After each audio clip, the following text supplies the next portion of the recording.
quando se trata de levantamento de informações, né? Nós estamos tratando ainda de identificação dos riscos de desmatamento, seja no que diz respeito à compliance, seja no que diz respeito à performance, que acabamos de falar, acabamos de abordar, existem algumas outras fontes complementares que eu não abordei ainda e que vou apresentar para vocês para concluirmos essa fase de identificação dos riscos de desmatamento.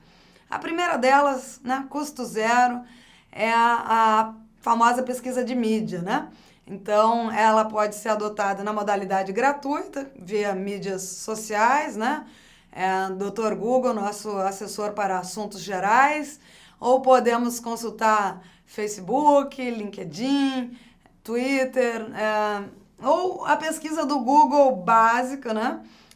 Para verificar informações controversas envolvendo o potencial tomador de crédito nesse assunto. Então, se esse potencial tomador de crédito for uma pessoa física, claro que essa busca tem que usar o nome completo dele, entre aspas. Se for uma pessoa jurídica, é imprescindível usar tanto a razão social quanto o nome fantasia, fazer buscas em separado, por razão social, por nome fantasia, e usar também a busca pelo nome dos sócios, principalmente sócio administrador, mas todos os sócios, o ideal é fazer a busca em separado para cada um dos sócios. Isso pode ser feito de forma gratuita, manual, né, com um estagiário ali bem orientado, como pode ser feito por um serviço de inteligência artificial desses pagos. Hoje em dia existem algumas ferramentas no mercado que, na verdade, tem um pouquinho mais de sofisticação do que o Google, que é gratuito. Na realidade, a experiência de quem atua nesse mercado demonstra que um estagiário bem orientado consegue fazer uma busca com resultados bem superiores às ferramentas pagas que estão aí no mercado sendo oferecidas como uma panaceia para a identificação de riscos socioambientais em geral. Então, fica a dica. Se for encontrado algo relevante, o que é possível fazer, né? Primeiro, vai ter que filtrar essa informação. Quando se fala em pesquisa de mídia, basicamente vai aparecer informações na imprensa, então essa é uma pesquisa que vai ser mais relevante para grandes corporações. Raramente vai capturar alguma coisa envolvendo empreendimentos de pequeno e médio porte, por um lado. Mas, para além disso, como eu falei, em busca por nome completo, né, usando razão social, usando o nome fantasia, usando o nome dos sócios, também é possível levantar, a partir da pesquisa do Google, alguns processos administrativos ou judiciais envolvendo essa empresa ou esse produtor rural.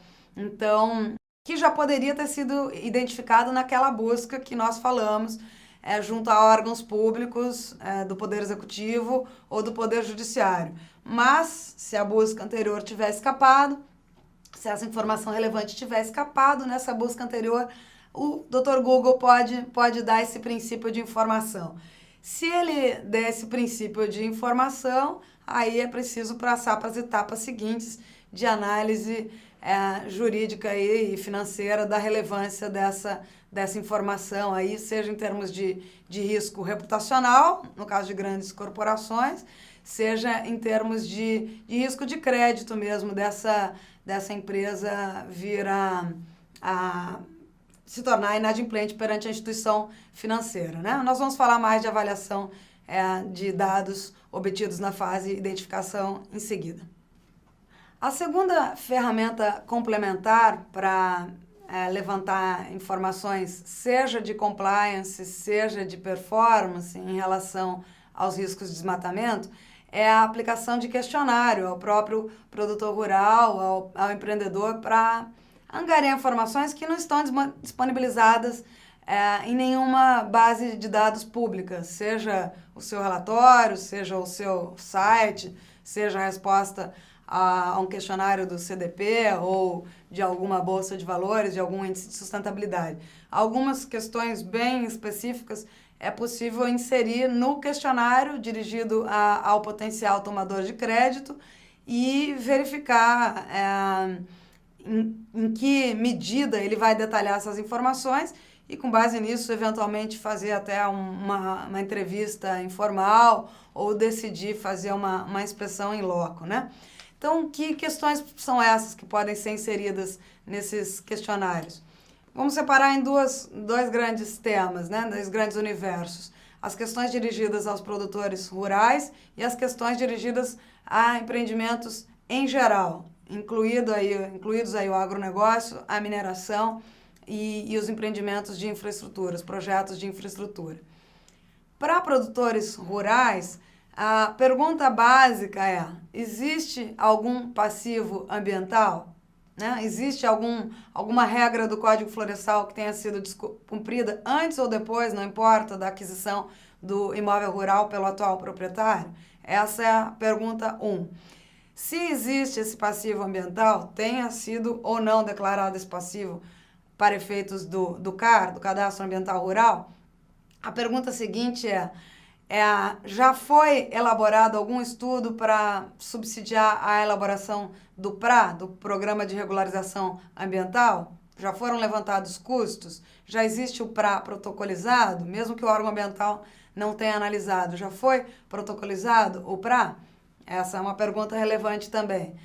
A terceira pergunta independente da aprovação do PRA ou mesmo da elaboração do PRA, já existe alguma área em processo de regeneração? Porque essa é uma providência quase gratuita. Gratuita ela não é, né? Se for, por exemplo, uma propriedade rural que tem atividade de pecuária, existe um custo mínimo aí que é de cercar a área para que o gado não avance e possa ocorrer a regeneração natural.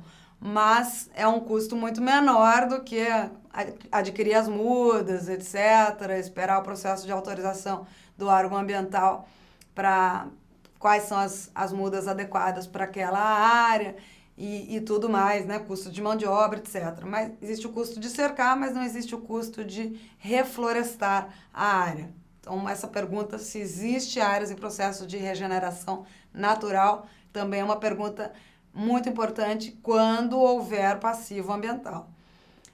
Tudo isso está encadeado, né? Uma questão depende da outra. Outra questão importante: se o imóvel não tem a reserva legal averbada naquele registro de imóveis específico, né? Na sua matrícula, é imprescindível perguntar se existe compensação de reserva legal noutra área. Existem regras para isso, o Código Florestal permite a compensação da reserva legal em outras áreas, em uma série de situações, e que a primeira informação a respeito pode ser buscada no questionário para depois se solicitar a documentação comprobatória do potencial tomador do crédito, né? Outra questão fundamental é a pergunta em relação a aquilo que já está desmatado, né? Tudo aquilo que já foi desmatado, é preciso verificar se esse desmatamento foi legal ou ilegal. Então, quando se pergunta dos passivos, se está apurando o desmatamento ilegal. Quando se pergunta da eventual existência de autorizações para a supressão de vegetação, mesmo que esse processo ainda esteja em andamento, aí se está verificando se o restante do desmatamento que o produtor rural alega que é legal, realmente assim o é. Então, uma diligência fundamental é verificar a existência de potenciais autorizações para a supressão de vegetação, que são de competência dos órgãos ambientais estaduais, e, lamentavelmente, apenas um estado em todo o território brasileiro disponibiliza essa informação online por enquanto, que é o estado do Mato Grosso. Isso não aconteceu por acaso, isso é resultado de uma iniciativa, de uma parceria muito bem sucedida entre instituições do terceiro setor e o governo do estado do Mato Grosso, e aí fica o exemplo para ser seguido por todas as outras unidades da Federação Brasileiras. Isso para produtores rurais. No que diz respeito a empreendimentos em geral, incluindo produtores rurais, vale a pena sempre indagar no questionário o que é que o empreendedor realiza com os seus resíduos, né? Então, No setor de mineração, por exemplo, tem a questão ali dos rejeitos de barragens. Isso a construção de barragens normalmente uma forma de gerar desmatamento, então já está relacionado a isso. É uma forma de consumo alto de água, né, de recursos hídricos, que falando de recurso hídrico, a gente está falando de risco climático, então está tudo interligado com desmatamento. Então, nesse setor, perguntar de destinação de rejeitos da mineração interessa diretamente aí a questão do desmatamento. No setor agrícola mesmo, falar de rejeitos da pecuária, o que é feito com esses rejeitos, como esses rejeitos podem gerar emissões de gases com efeito estufa, também afeta a questão dos riscos climáticos e portanto, está ligado indiretamente à questão do desmatamento. Quando a gente pensar em infraestrutura, claro que em todo o projeto, né, no licenciamento ambiental do empreendimento, qualquer questão de desmatamento já deverá ter sido considerada, mas como o licenciamento ambiental no Brasil nem sempre segue os melhores padrões internacionais, vale a pena inserir algumas questões adicionais no questionário.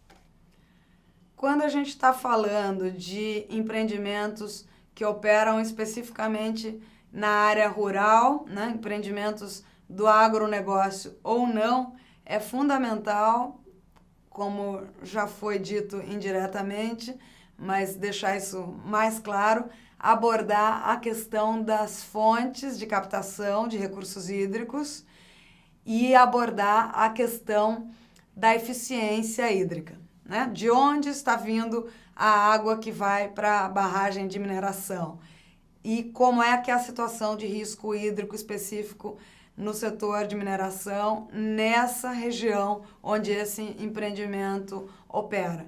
Minas Gerais, por exemplo, tem uma boa parte do seu território no bioma cerrado.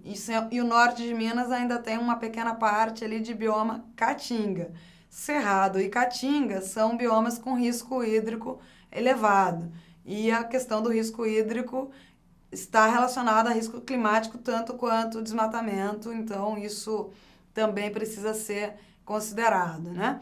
Outro exemplo, e aí agora no setor de infraestrutura, são as usinas hidrelétricas, que também dependem de riscos de recursos hídricos e que, em relação ao desmatamento, sempre que se afeta aí o regime de chuvas, você amplia a intermitência da fonte de geração de energia nesses empreendimentos. Então, quando a gente fala de usina hidrelétrica, deve-se analisar seja a questão das fontes de captação de água, seja a questão da eficiência daquele empreendimento em si. E para além disso, para empreendimentos em geral, é interessante analisar a eficiência energética, porque isso também envolve risco climático, né? Então, é importante inserir essas variáveis aí nos setores que nós estamos analisando, essa questão dos setores de infraestrutura, mineração e agronegócio, porque isso tudo está interligado, né? A redução das emissões de gases com efeito estufa, por um lado, e a preservação das fontes de captação dos gases com efeito estufa, por outro, que são as diferentes formas de vegetação.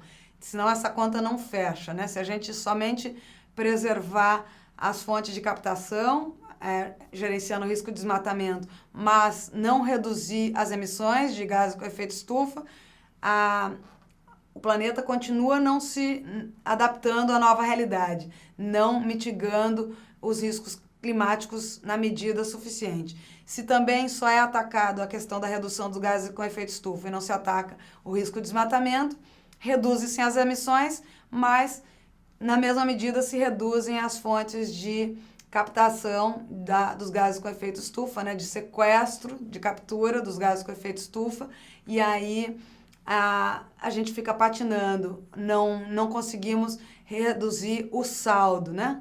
O que o planeta precisa nesse momento, o que a economia precisa fazer nesse momento é reduzir o saldo de gases com efeito estufa. Não adianta só reduzir a emissão e continuar desmatando. Não adianta preservar a vegetação e continuar emitindo gases com efeito estufa na medida que temos emitido até agora, sendo eles provenientes de combustíveis fósseis.